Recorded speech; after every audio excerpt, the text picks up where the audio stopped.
नमस्कार. बीडची लोकसभा झाली. लोकसभेचं वातावरण पाहिलं. त्या निवडणुकीत सर्व जिल्ह्यांनी महाराष्ट्राने वेगवेगळे प्रकार पाहिले. त्यावेळेस मराठा समाजाचा आक्रोश होता. आत्महत्येचं प्रमाण वाढलेलं होतं आणि आरक्षणाची धग होती आणि नैराश्यात आलेली लोक उमेदवारांच्या असतील राजकीय नेत्यांचे गाड्या आणून आपल्या भावना व्यक्त करत होते. त्यावेळेस असं महाराष्ट्रात दाखवलं गेलं की एक मराठा समाज, मराठ्यांची लोक, मराठ्यांची पोरं की विशिष्ट प्रवर्गाच्या लोकांना टार्गेट केलं जात आहे, त्यांच्या गाड्या अडवल्या जातात. पण त्यावेळेस ती गाड्या अडवत नव्हते, त्यांच्या भावना तिथंच व्यक्त करत होते. पण काल परवा जो प्रकार झाला माजी आमदार केच्या, खरं पाहिलं तर मला अत्यंत दुःख झालं की या जिल्ह्यातील एका महिला माजी आमदारावर व मागासवर्गीय प्रवर्गातील एका आमदारावर, दलित समाजातील SC समाजातील एका आमदारावर अशा प्रकारे हल्ला झाला. महिला की त्यांना मला विशिष्ट वेगळ्या मार्गावर घ्यायचं नाही की त्यांना बंधन घालण्यात आले की तुम्ही या व्यक्तींना, या नेत्याला, या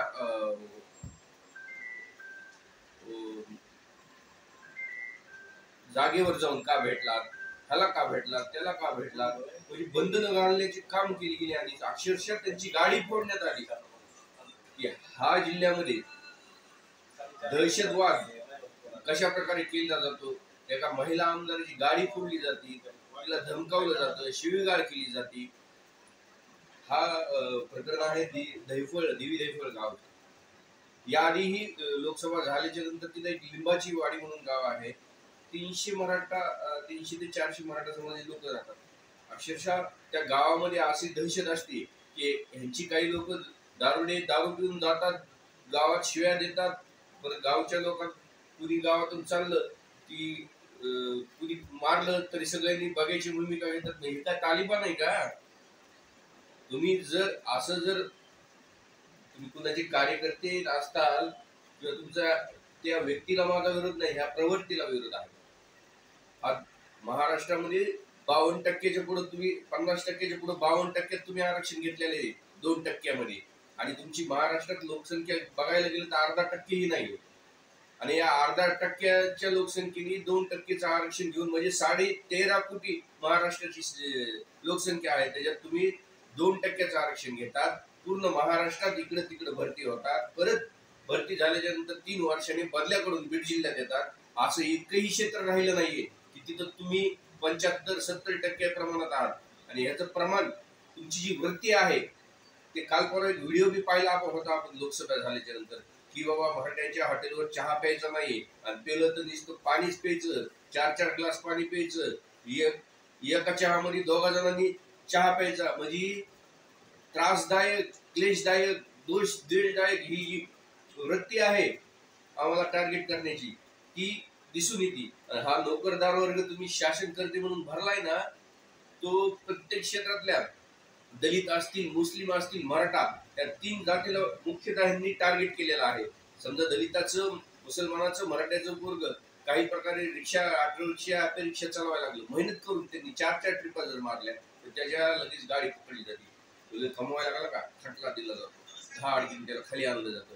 कुणी जर वाळूच्या लिगली व्यवसाय करत असेल त्यांनी मेहनतीने 3 टिप्पर जर 4 ट्रिपा मारल्या तर लगेच ह्यांचेच लोक डीपीला सगळे जिल्ह्यामध्ये भरलेले आहेत, ह्यांचेच वसुलीला भरलेले आहेत. लगेच त्याची गाडी लावणार, त्याच्या लाखोचा दंड. म्हणजे इतकं बारीक प्रकारे शोषण चाललेलं आहे. इथं आमच्या कुणबीच्या नोंदी सापडल्या गेल्या तर जात पडताळणी असो, त्याचं तहसीलमध्ये प्रमाणपत्र असो, ते भेटू नाही म्हणून त्रास दिला जातो. अशी वेळ आणली जाते, दत्त दिरंगाई केली जाते. असं आणलं जातं की तुम्ही गुलाम आहात, तुम्ही गुलामासारखं वागा. इतक्या प्रकारे छळलं जातं या जिल्ह्यामध्ये आम्हाला. तर कालचा एक प्रकार झाला मुरुमावर लिगली माहित नाही मला, ते वाळूची टिप्पर पकडली होती. पण पकडल्याच्या नंतर जिथं पूर्वी 1000-2000 तलाठी मंडळ अधिकारी ते टिप्पर सोडायचा तर त्याला 3 लाख रुपये मागितले गेले. आणि 3 लाख रुपये त्या मंडळ अधिकाऱ्यांनी मागितल्यावर तरीही ते मेहनत करणारे वाटलं होतं चला जाऊन दे, माझ्या मनगटात बळ आहे, मी मेहनत करू शकतो. तरी त्याला हे शब्द वापरले गेले की तुमच्या सगळ्यांचा बाप म्हणले वाचलेला आहे तेव्हा आम्हाला सोडणार नाही. अरे आमचा सगळ्यांचा बाप छत्रपती शिवाजी महाराज आहे आणि त्यांच्यामुळे हा महाराष्ट्र आणि देश टिकलेला आहे. तुम्ही आमचा बाप काढताना तुम्हाला आम्ही तुमची जागा दाखवू आणि यानंतर महिला आमदारावर जो हल्ला भ्याड केलाय त्याचा मी जाहीर निषेध करतो आणि यानंतर कसलेही हल्ले आम्ही खपून घेणार नाही. जी आरडत होती ना लोकसभेत नेते पुढारी की गाड्या अडवल्या जातात, आता ह्यांना तुम्ही सांगा ही वृत्ती बघा तुमच्या लोकांची आणि वृत्ती सुधारा. सुधारायची वेळ आलेली नाही, वेळ गेलेली नाही अजून.